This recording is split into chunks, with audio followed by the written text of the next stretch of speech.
அன்பார்ந்த சோதரர்களே, divine shalom ஊழியங்கள் மூலம் உங்களுக்கு தேவ ஆசீர்வாதத்தையும் வாழ்த்துதலையும் நாங்கள் தெரிவிக்கின்றோம். அன்பானவர்களே, இன்றைய நாளிலும் அன்னையர் தினத்தின் விசேஷித்த நாளை நாங்கள் கொண்டாடி கொண்டிருக்கின்றோம். அன்பானவர்களே, உங்கள் யாவருக்கும் அன்னையர் தின வாழ்த்துக்களை நாங்கள் தெரிவிக்கின்றோம். உங்களது ஜெப தேவைகளுக்கும் ஆலோசனைகளுக்கும் நீங்கள் தொடர்பு கொள்ள முடியும். அன்பானவர்களே, என்னுடைய வாட்ஸ்அப்பில் இலவசமாக உங்களுக்காக தேவ பணியில் நாங்கள் காத்திருக்கின்றோம். இதுவரை சப்ஸ்கிரைப் செய்த உங்கள் யாவருக்கும் நன்றி. இக்காணொலியை உங்கள் நண்பர்களுடன் நீங்கள் பகிர்ந்து கொள்ளுங்கள். தேவ ராஜ்யத்தின் விஸ்தாரத்துக்கு ஒரு விசை ஜெபம் செய்வோம்.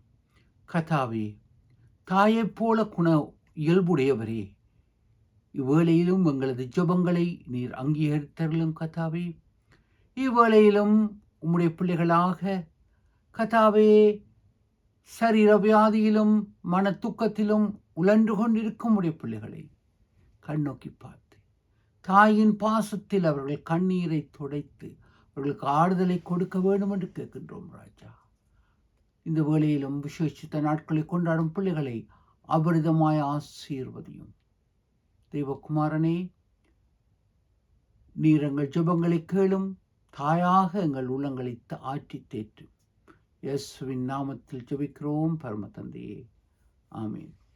அன்பானவர்களை, வேத பாடமாக ஏசாயா புஸ்தகம் 49 அதிகாரம் 15, 16 வசனங்களை நாங்கள் வாசிக்க கேட்போம்.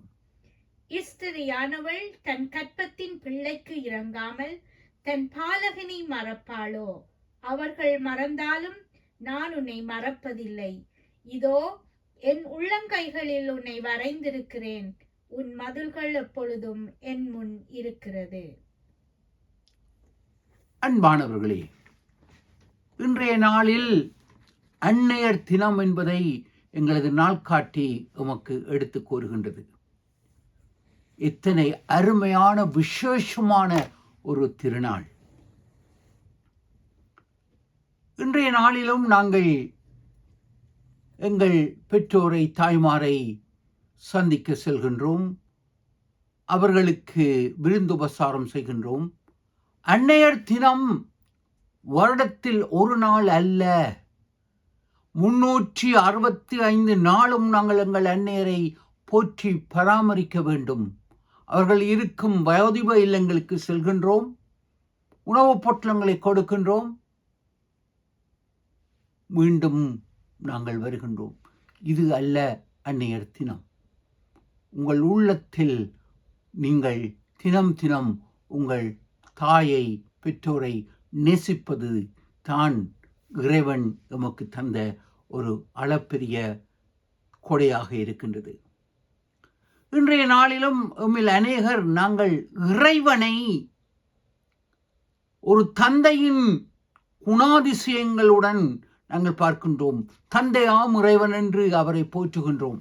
ஆம், ஆயினும் இது சிறந்தது. ஆனால் இறைவனை, பரிசுத்த பரம இறைவனை தாயின் சுபாவத்துடன் நாங்கள் பார்க்க வேண்டும். ஆம், இங்கு ஆதியாமம் 17 அதிகாரம் 35 அதிகாரம் இவற்றில் இங்கு இறைவன் தன்னை குறிக்க கூறப்பட்ட பதம் எல் ஷடாய். எபிரேய பாஷத்தில் எல் ஷடாய். இதன் சரியான பதம், நான் சம்பூர்ணமாய் பரிபூர்ணமாக உங்களை போற்றி உங்களுக்கு தேவையானவற்றை உங்களுக்கு தருவேன். ஒரு தாய் புதிதாக பிறந்த குழந்தைக்கு எவ்விதமாக பாலை கொடுப்பாளோ அவ்விதமாக நான் உங்களை போற்றி சம்பூர்ணமாய் உங்களை பராமரிப்பேன் என்ற கருத்து தான் இங்கு ஆதிகாமம் 17 அதிகாரம் 35 வசனங்களில், அங்கு 35 அதிகாரங்களிலும் எல் ஷடாய், சர்வ வல்லமையுள்ள தேவன். இதற்கு எபிரேய பாஷையில் கொடுக்கப்பட்டது எல் ஷடாய், சம்பூர்ணமான இறைவன். உங்கள் ஒரு குழந்தைக்கு தேவையான அத்தனை சத்துக்களையும் தேவையானவற்றையும் பாலாக தாய் கொடுப்பதைப் போல நான் கொடுப்பேன், மார்பகங்களை உடையவள் என்பதை தெளிவாக விளக்கி காட்டப்படுகின்றது. இன்றைய காலகட்டங்களில் ஒரு குழந்தைக்கு எத்தனை நவீனமான பால் புட்டிகளில் இருக்கும் பால்களை கொடுத்தாலும் தாய்ப்பாலில் இருக்கும் ஊட்டச்சத்து, பிறபொருள் எதிரி, நோய் எதிர்ப்பு சக்தி தாய்ப்பாலில் தான் இருக்கின்றது. ஆம், அதை எந்த விஞ்ஞானமும் எந்த தொழில்நுட்பமும் தாய்ப்பாலுக்கு ஈடாக எதையும் கொடுக்க முடியாது.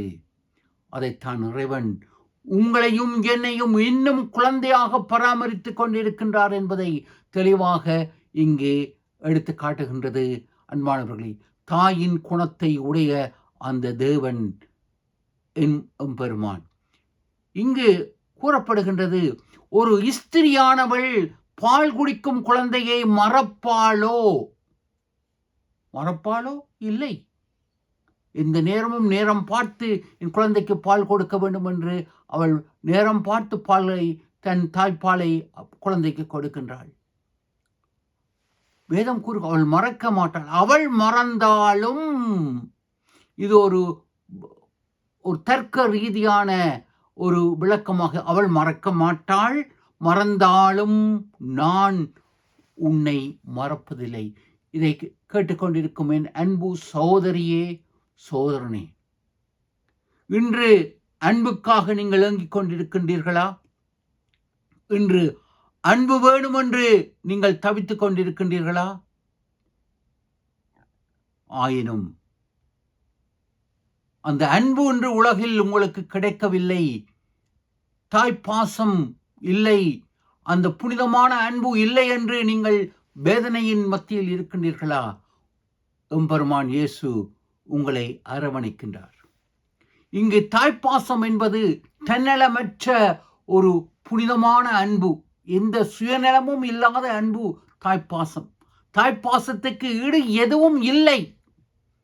ஆம், எனவே இறைவன், சர்வ வல்லமையுள்ள அன்புள்ள இறைவன், ஒப்பிடுவதற்கு எதுவும் இல்லை, எவரும் இல்லை என்பதனால் தனக்கு அடுத்தபடியாக இருக்கும் தெய்வீக அந்த சுவாபமுடைய தாயின் அன்பை, தாயை எடுத்து அவர் ஒப்பிடுகின்றார். ஆம், இன்று நாங்கள் ஒப்பிட்டு பார்க்கும் பொழுது நமக்கு அதிகமாக நிகராக எவர் இருக்கின்றார்களோ, எது இருக்கின்றதோ அதைத்தான் நாங்கள் ஒப்பிடுவோம். இறைவன் அந்த புனிதமான தாயின் அன்பைத்தான் எடுத்து அவள் மறக்க மாட்டாள். அவள் மறந்தாலும் அத்தனை புனிதம் தாயின் அன்பு. சுயநலமற்றது, தன்னலம் அற்றது. அன்பானவர்களே, அதை கிரேக்க பாஷையில் அகாப்பே என்று அழைக்கப்பட சுயநலமற்ற தியாகத்தின் அன்பு. தியாகத்தின் அன்புதான் இன்று இயேசு உங்களில் வைத்திருக்கின்றார். இந்த தியாகத்தின் அன்புதான் ஒரு பெற்ற அன்னை, தாய் தன் பிள்ளைக்காக அவள் எதையும் செய்ய தயாராக இருக்கின்றாள். அன்பானவர்களே,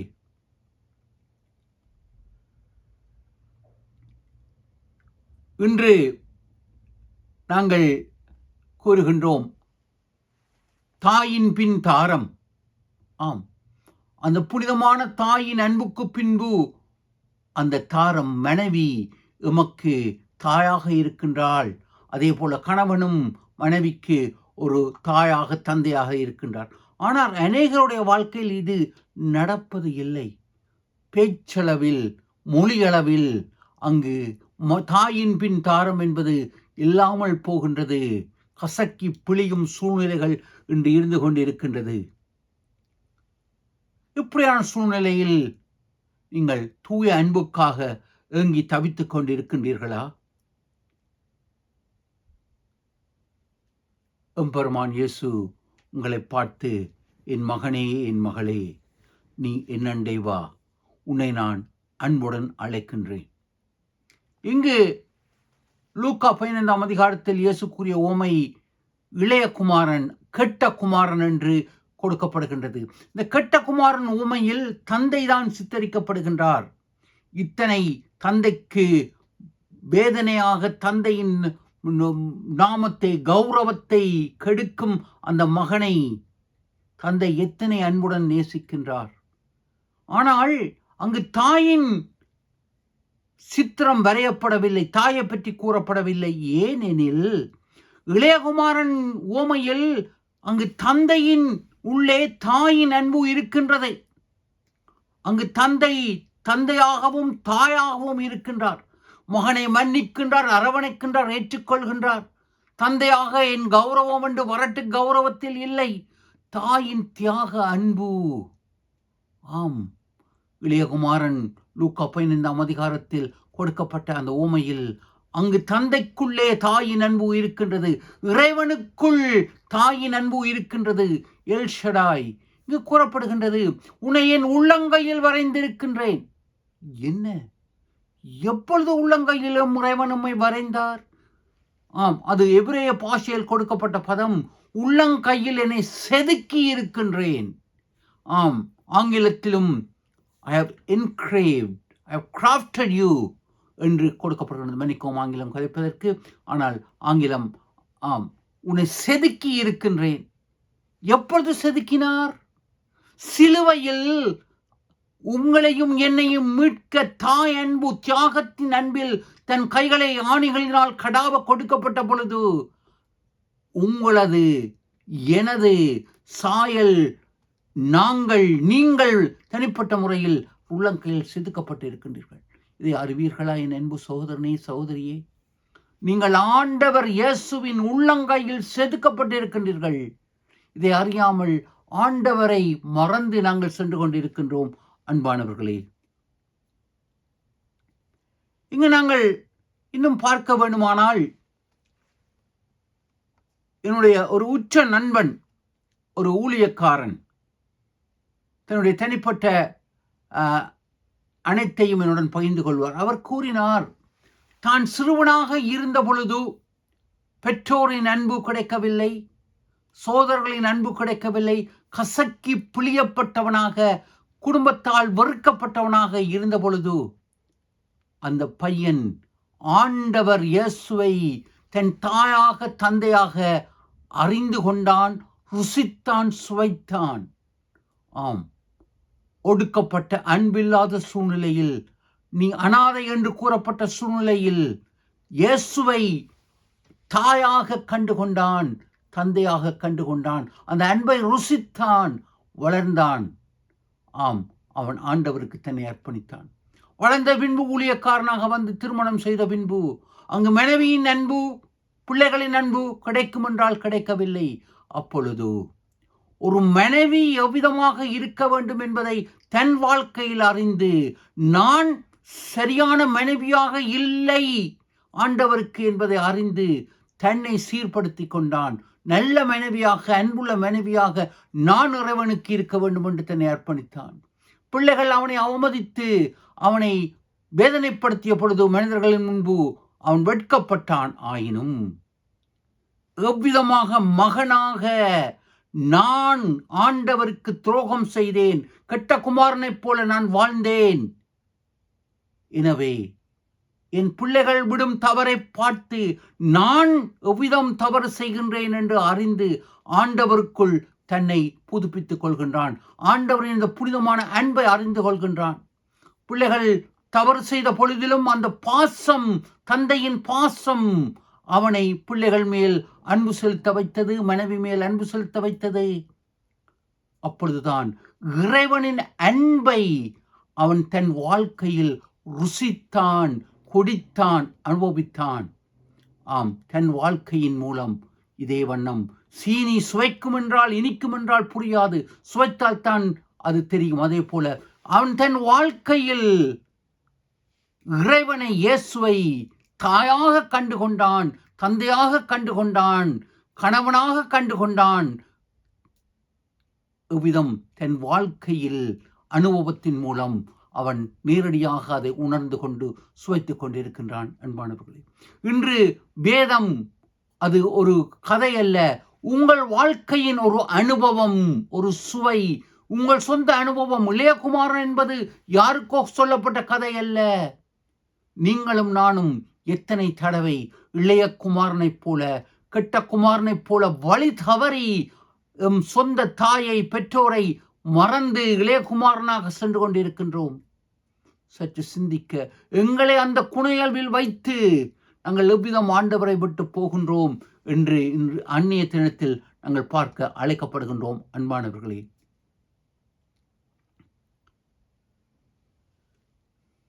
இங்கு நாங்கள் பார்க்கும் பொழுது 1 கொரிந்தியர் 15ஆம் அதிகாரம் 45ஆம் வசனத்திலும் ரோமர் 5ஆம் அதிகாரம் 12ஆம் வசனங்களிலும் அங்கு கூறப்படுகின்றது, இயேசுவை 2ஆம் ஆதாம் என்று கூறப்படுகின்றது. இங்கு பார்க்கும் பொழுது ஆதியாகமம் 3ஆம் அதிகாரம் 20ஆம் வசனத்தில் அங்கு கூறப்படுகின்றது, ஆதாம் ஏவாளை பார்த்து கூறுகின்றார், இவள் ஜீவனுள்ளோர் எல்லாருக்கும் தாயானவள். ஏவாள் ஜீவனுள்ள எல்லாருக்கும் தாயானவள். ஆனால் அவள் எதேச்சையாக தவறு செய்து விடுகின்றாள். ஏவாள் செய்த தவறை சீர்படுத்த இறைவன் ஒரு புதிய ஏவாளை தெரிந்து கொண்டார்.